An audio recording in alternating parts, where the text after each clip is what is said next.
नमस्कार. आज 16 एप्रिल 2026. आजच्या ठळक बातम्या. अमरावती लैंगिक अत्याचार प्रकरणामुळे राज्यात राजकीय वातावरण तापले, चौकशीची मागणी. नाशिकमधील टाटा कन्सल्टन्सी सर्व्हिस प्रकरणावरून बजरंग दल आणि विश्व हिंदू परिषद यांचे आंदोलन जाहीर. महाराष्ट्र लेजिस्लेटिव्ह काउन्सिलच्या 9 जागांसाठी निवडणुका 12 मे रोजी. लिव्हिंग विलची डिजिटल नोंदणी महाराष्ट्रात सुरू. राज्यात उष्णतेची लाट, तापमान 40 अंश सेल्सिअसच्या पुढे.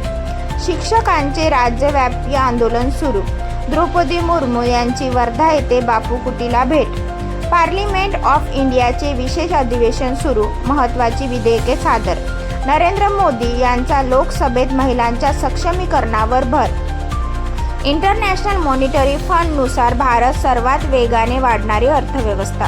युनायटेड स्टेट आणि इराण तणाव कमी होण्याची शक्यता. युद्धविराम वाढण्याचा विचार.